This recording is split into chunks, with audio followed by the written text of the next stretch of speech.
When seen through the lens of North Korean propaganda, he looks like the happy winner of a Best Job in the World contest.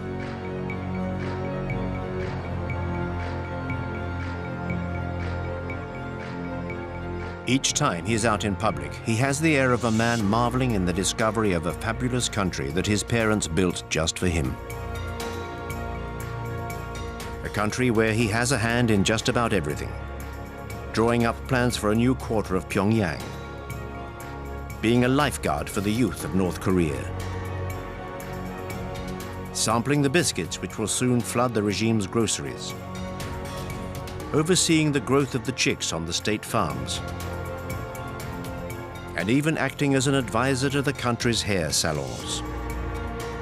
Arduous days, but days where he can still find the time to try out the latest rides at the capital's amusement park. These absurd, amusing, but also terrifying images are the only ones we have to help us understand this young man, who is at the controls of a nuclear power.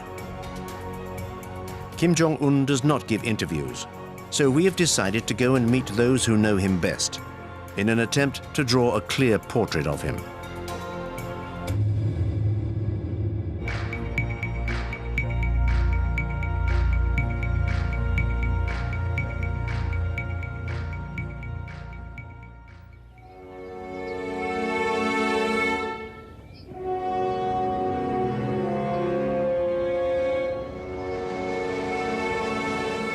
Our journey begins in the heart of the Swiss Alps, in Bern, the capital of the Swiss Confederation.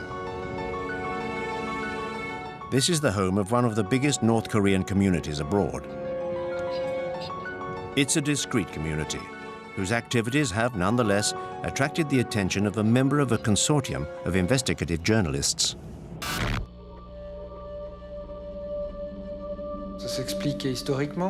There is a historical explanation. Switzerland is a neutral country, a member of the United Nations in Geneva and other international bodies. And North Koreans have always had access to Switzerland, with its peaceful side and its respect for privacy. Many famous people have sent their children to be educated here in Switzerland. These are probably the reasons that compelled Kim Jong-il to send his children to Switzerland.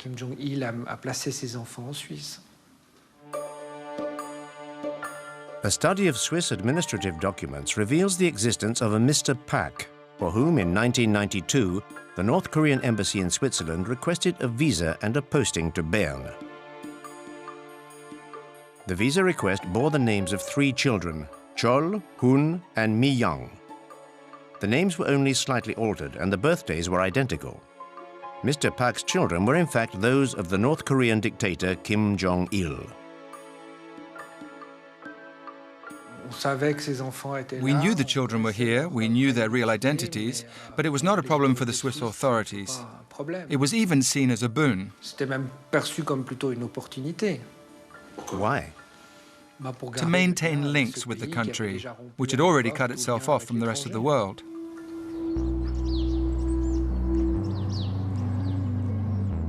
The unusual family spent a year living at the embassy in a residential suburb of Bern. Chol, the eldest, enrolled at a nearby international school for the children of diplomats and businessmen.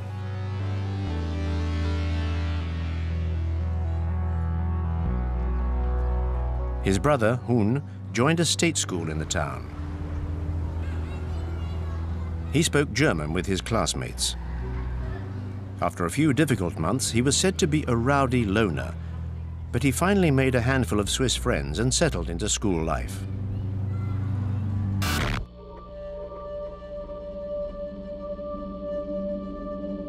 The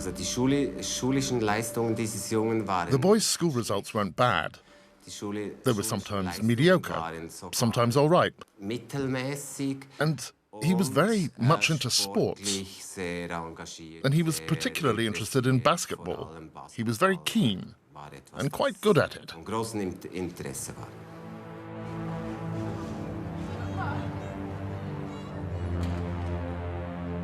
Around this time, the Pak family moved into an ordinary apartment near the school.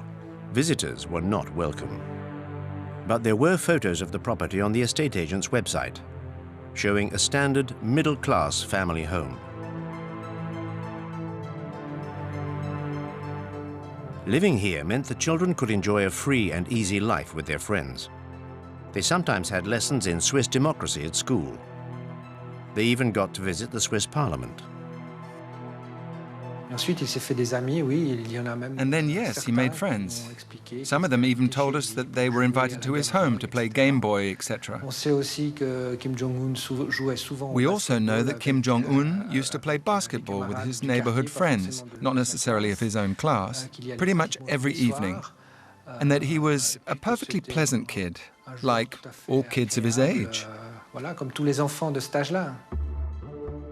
The pictures we have of Pak Hun are in sharp contrast with the images we have of Kim Jong-un. How can we be certain that this is the same man who spent his entire adolescence in Switzerland? Judicial identification experts compared the two images. Facial spacing, ears, teeth. There seemed to be no possible doubt. Added to which, another clue was unearthed by the Swiss Secret Service. A North Korean woman by the name of Ko Young-hee regularly arrived in Switzerland by private plane. The Swiss agents who tailed her suspected she was smuggling precious metals. But the truth was something else altogether.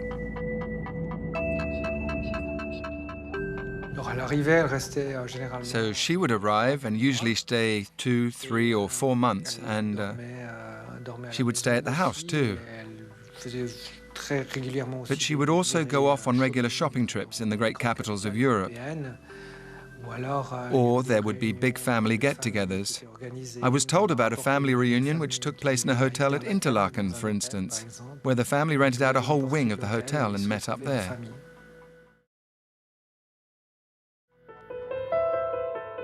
During the 90s, Kim Jong-il's private life was a state secret.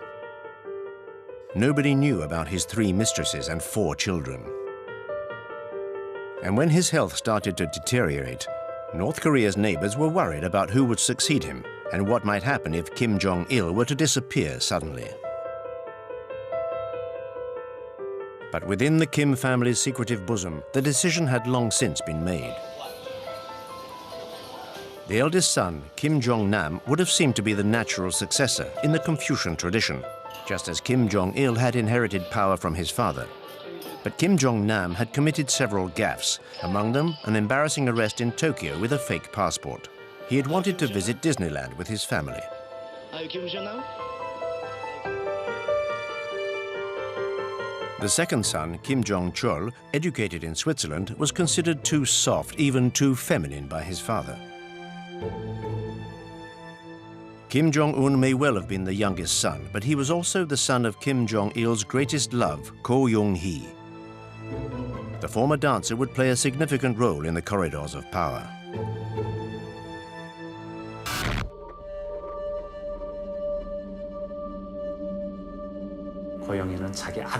Ko Young-hee played an important part in ensuring that her son took over the reins of power.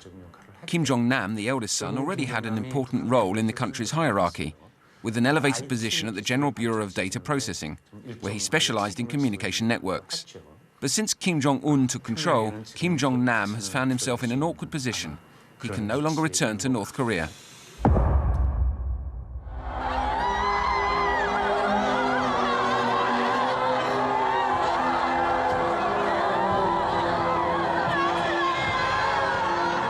The 17th of December, 2011. North Korea was in mourning.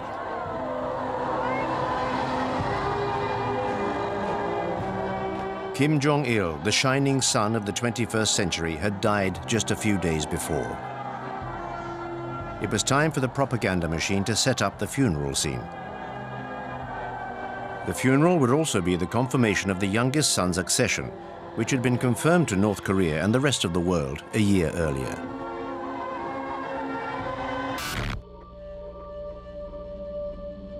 Kim Jong-il was ruling the country, or basically had senior position in the country for quite some time before he became the leader, at least 10 years that he was involved. And Kim Jong-un, I think it all came very suddenly. They did it, the propaganda, they did a bit of going back and sort of trying to create a story about how he was being trained many years in advance. But that wasn't the case at all. I mean, the fact of the matter was that his father had the first stroke, and that's when they started becoming concerned about succession, and then he died quite suddenly. And I think the young fellow was not ready. There was a plan, I think, to have him become the next leader, but I imagine they were thinking 5, 10 years, not 1 year. And so, you know, I think it was very clear from the funeral and everything, you know, the way he looked and the way he was behaving, that he was in shock and not really ready to take over.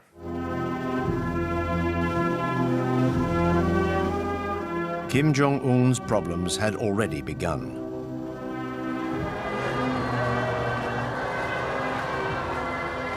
Did the aging generals gathered around his father's coffin see such a young leader in a favorable light? Kim Il-sung, the founder of the nation, staked his claim by leading the anti-Japanese guerrilla army during the Second World War. Kim Jong-il was the regime's second in command for 15 years or so, and then assumed power after 50 years. Kim Jong-un, however, was a mere 26 years old with no experience and no reputation to precede him. So in order to keep his grip on the reins of power, he embarked on a monstrous purge. The regime needed to be represented by a whole new generation. 북한의 worst period를 겪고 Today, Kim Jong-un needs to connect with people who remember the great famine from their childhood. 나라를 이끌어가야 되는 그런 지금 처지에 있죠. I believe it will be harder to maintain solidarity between the elite and the leader than it was for the two previous regimes. 응집력이라고 할까요? 유대 관계가 Things could be rather fraught, and so the power structure will be built on a foundation of differing interests and terror. 그다음에 이제 공포에 의한. You know, I think that there probably is a lot of internal churn there, because what seemed to be clear is that after Kim Jong-un did take power, he was trying to move some of the business concessions and the political power in the military that his father put there, right? His father believed in so-called military-first politics, and move it over to the party, or at least balance out the party and the military. All of the generals that were with Kim Jong-un by the hearse of his father in the funeral procession are all gone. None of them are left. And so very clearly he's wiped out a group and is trying to bring in a new group. The most prominent victim of the purge was just behind him during the funeral. His uncle, Jang Song-taek, married to Kim Jong-il's sister. Since the 70s, this member by marriage of the family had been at the very heart of power. His brothers were powerful generals. He himself had held a number of key posts in the armed forces and the economy. When Kim Jong-il's health first started to become a cause for concern, his name was mentioned as a potential successor, or at least as a regent to the dictator's young son. 2 years after coming to power, Kim Jong-un decided that his apprenticeship was over and had his uncle executed, along with most of his closest relatives. 굉장히 유능하고 For us, Jang Sang-tak was a very competent man. I worked with him. He was funny and kind to his subordinates. He took good care of us and worked hard. Certainly the news of his arrest and then his execution were quite surprising to many of us who study this country. But I think what was the most surprising was the written statement that came out explaining why he had been killed. You know, in the past in North Korea, when these sorts of things happen, they happen very quietly. It's a car accident or it's a sickness, and there's really not much explanation given. But in this case, you know, a very clear explanation, in many ways exposing vulnerabilities inside of North Korea. The charge sheet accused Jang Sang-taek of wanting to overthrow the regime. This was a tacit admission of a struggle at the heart of the power structure. He was also accused of being an unfaithful husband and a corrupt communist. And rumors of his fondness for young girls were confirmed by the official press.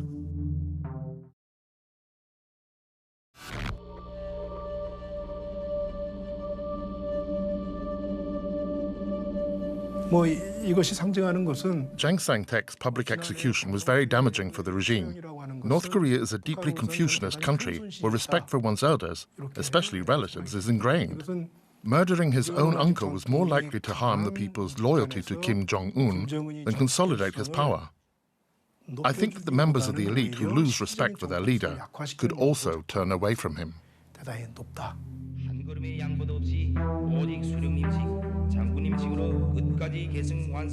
In order for his accession to power to succeed, Kim Jong-un decided to use terror to subdue the regime's old guard.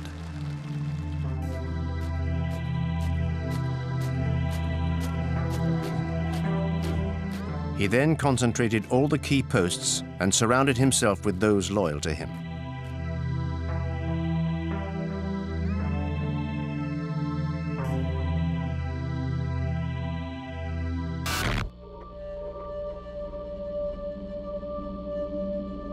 I think that Kim Jong-un is in charge. I don't think that there are puppets behind him because I think the system is designed to only have one person in charge.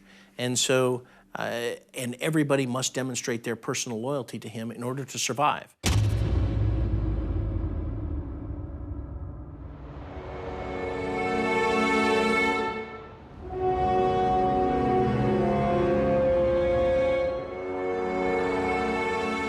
"20 million Koreans live in the city of Seoul, the capital of South Korea.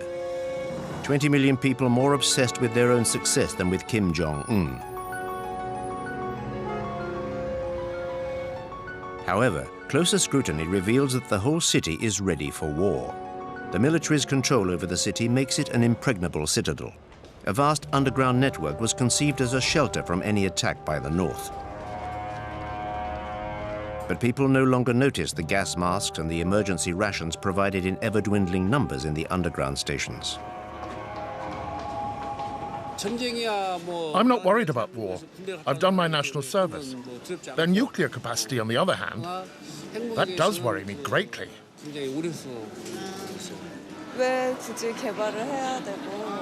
I don't understand why he wants to develop nuclear weapons. To blackmail us? To threaten us? To get something out of us? Or just for his own personal glory?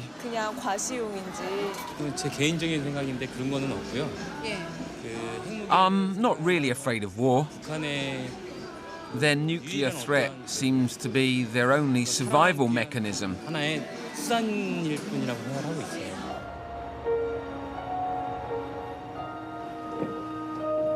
The North Korean border is only 30 kilometers away.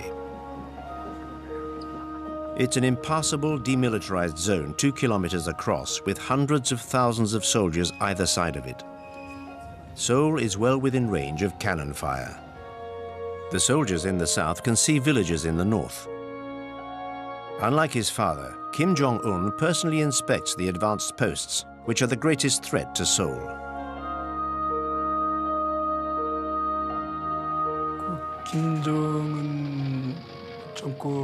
The main difference that was felt in the early days of the Kim Jong-un era was that he seemed much more belligerent and hostile than Kim Jong-il. This was particularly noticeable in his military policy. It was very public. He didn't try to hide it. He stressed the importance of operations designed for a potential confrontation with South Korea. He increasingly put his armed forces on a war footing. This approach was illustrated by the training and exercises that the North Koreans were subjected to.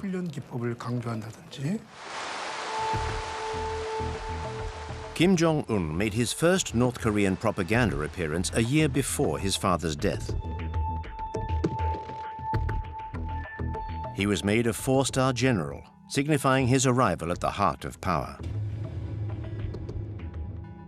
In North Korea, power means first and foremost the army. I believe that he attended, for a period of time, perhaps maybe 6 months, one of the military academies. They have given him some titles, and of course, he, you know, the way that they're creating the myth is that he planned the Cheonun sinking and the shelling of YP-do. So I don't believe he has any credible military experience, but I think that they are trying to create that myth.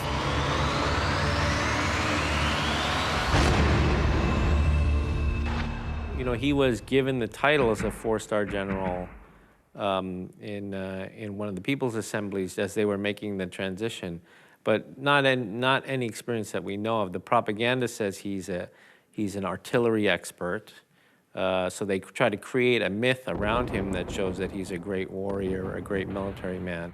And I'm sure for the military in North Korea, you know, they probably don't like that, you know, that this young fellow with no experience all of a sudden gets 4 stars and is considered one of the top military brass in the country, even though he has no experience.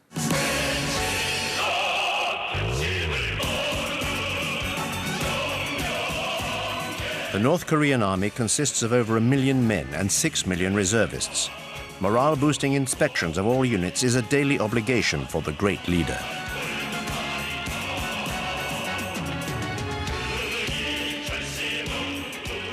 But the army's thousands of tanks and hundreds of aircraft, inherited from Soviet-era Moscow, are all but obsolete.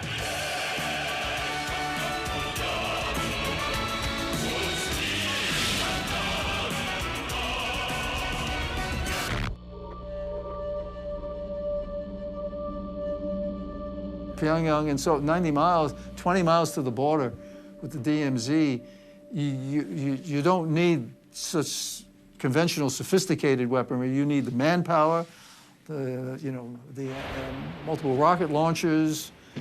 I mean, within 90 minutes, it could be a disaster. So, and then there's also the asymmetrical side. I mean, we're looking at the military in the conventional sense, with conventional weapons, and then we're saying, oh, the priority's been the missile and the nuclear program, absolutely. But there's also asymmetrical warfare, looking at other capabilities, like cyber capabilities and what have you.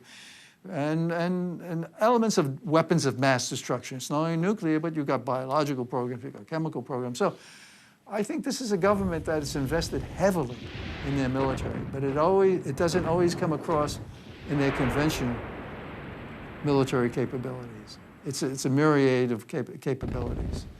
And some of them are very potent.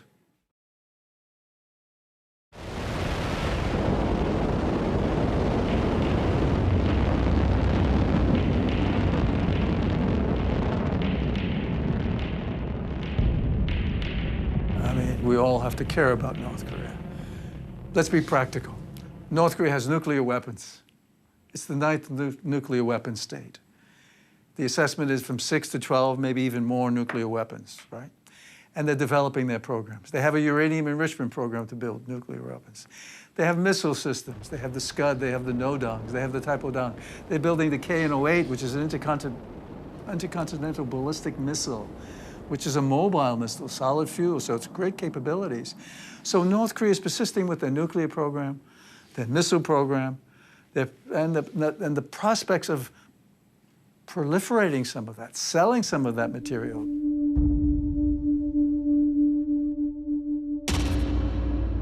Kim Jong-il's nuclear program was his grand project. But his son decided to carry it on and even to intensify its development.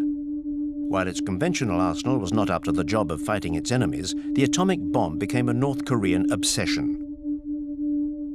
Despite international objections, a huge amount of resources was poured into the project. Pyongyang believed that owning the atom bomb was the only way the regime could survive.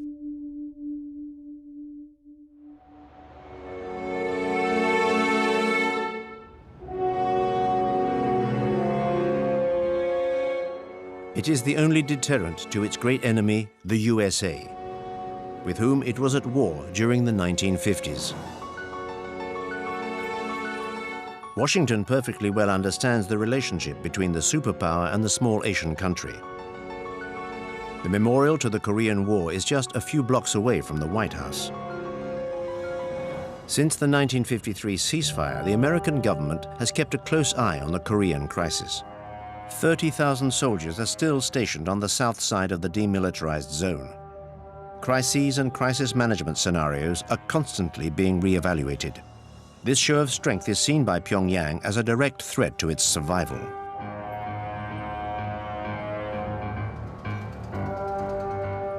I think that they fear the Ceausescu end, they fear the Gaddafi end, the Saddam end. All those those leaders who have lost because they didn't have nuclear weapons, they made agreements with the United States, or their people rebelled, in Ceausescu's case, they don't want to end up in those cases. And when they look to South Korea, you know, they don't believe that they will be given you know, a future in South Korea. And clearly a democratic South who would try and